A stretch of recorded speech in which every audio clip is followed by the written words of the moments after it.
करेंगे आदित्य के एक नई वीडियो को लेके, जिसमें पीएम मोदी का जो केयर फंड बना था, जब कोरोना के टाइम पे वो बोले थे डोनेशन डालो, हमारा मेडिकल हाल बहुत बुरा है ना, कि हेल्प होगी। आपको याद होगा कि उस टाइम क्या बात हो के वो फंड निकला था और लोगों ने काफ़ी बढ़ चढ़ के उसमें दान दिया। दो बातें उसमें निकली हैं।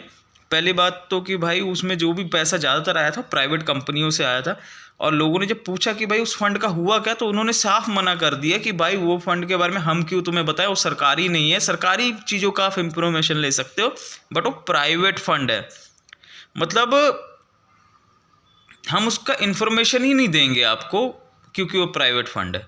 ठीक है, इस वीडियो में आगे देखते हैं आगे क्या होता है। सारे फाइनेंसेस होते हैं ना इनका।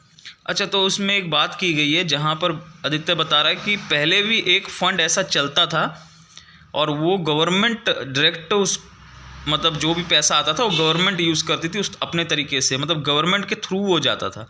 तो मेरे दिमाग में आदित्य के बताने से पहले मैं एक बात पूछना चाहता हूँ कि अगर ऑलरेडी ऐसा फंड एग्जिस्ट करता है जहाँ पर गवर्नमेंट ही उस चीज़ को यूज़ कर सकती है, तो पीएम मोदी को अपना स्पेशल अलग से फंड बनाने की क्या ज़रूरत थी। और बाकी डिटेल ना देना भाई। अच्छा, तो इसमें आदित्य ने एक बहुत अच्छी बात बोली है। बात ये है कि जो ये नॉर्मल लोगों को समझ नहीं आएगा, जो भी .com.in है ना, उसके बाद एक रूल आया कि बैंक के पीछे .bank.in ऐसा लगेगा। ठीक है, मतलब प्राइवेट बंदा, कोई नॉर्मल बंदा, उस गवर्नमेंट वाले जो ऐसे है कुछ चीज़ों को हम जैसे अगर मैं अपना डोमेन बनाना चाहता हूँ, अपना है ना साइट बनाना चाहता हूँ, तो मैं .com.in यूज़ कर सकता हूँ। बट जैसे मैं प्राइवेट हूँ इस वजह से कोई गवर्नमेंट का कुछ नहीं है। बट पीएम मोदी ने जो फंड निकाला था उसका जो डोमेन था वो .government.in था। अगर वो क्वेश्चन ये है कि अगर वो प्राइवेट है तो उसमें गवर्नमेंट का डोमेन क्यों है। That's a very good point Aditya.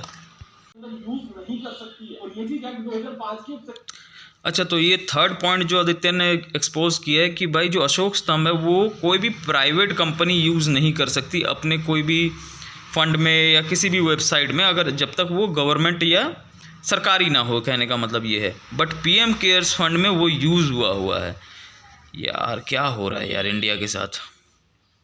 उसकी जान को बचाने के लिए वेंटिलेटर पे डाल। अच्छा, तो उसके बाद जब बहुत सारा फकअप हुआ ना कि हाँ भाई लोग इतना सवाल पूछे, तो इन्होंने एक डाटा निकाला कि भाई हमने यहाँ खर्चा किया, काफ़ी सारे वेंटिलेटर मंगाए गए। ठीक है, जो वेंटिलेटर बाहर 5-6 लाख रुपए का मिलता है, इन्होंने एक जगह से 4 लाख का बनवाया, एक जगह से 1.5 लाख का बनवाया।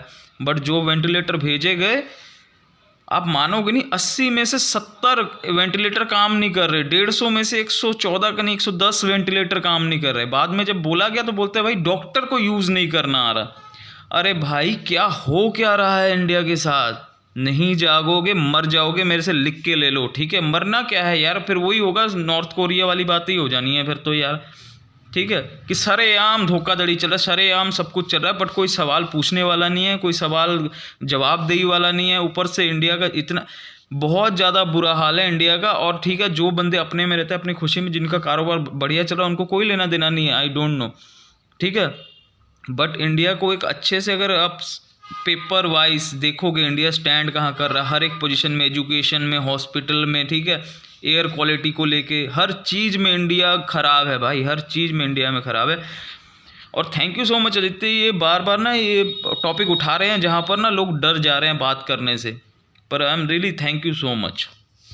मैं 100% आपके साथ हूँ कि आप ना लीगल यार हद हो गई है, मतलब कि 13,000 करोड़ रुपया एक फ़ंड में आता है। ये मोटा मोटा है भाई, ये नंबर बहुत ज़्यादा ऊपर नीचे हो सकते हैं। पता है क्या, ये दुनिया बहुत ज़्यादा, आपको पता भी नहीं होगा कि ये बहुत कुछ चलता है इस दुनिया में। पर कहने का मतलब कि 13,000 करोड़, समझ रहे हो कितना होता है। 1 करोड़ 2 करोड़ 3 करोड़ 4 करोड़ 13,000 करोड़ समझ रहे हो, बहुत ज़्यादा होता है।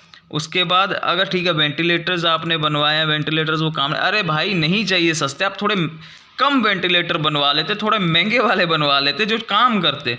पैसे भी लगाए और वो बर्बाद हो गए पैसे, समझ रहे हो। ऊपर से ये बोलते हैं हम भाई कुछ नहीं बताएंगे, जो करना है कर लो।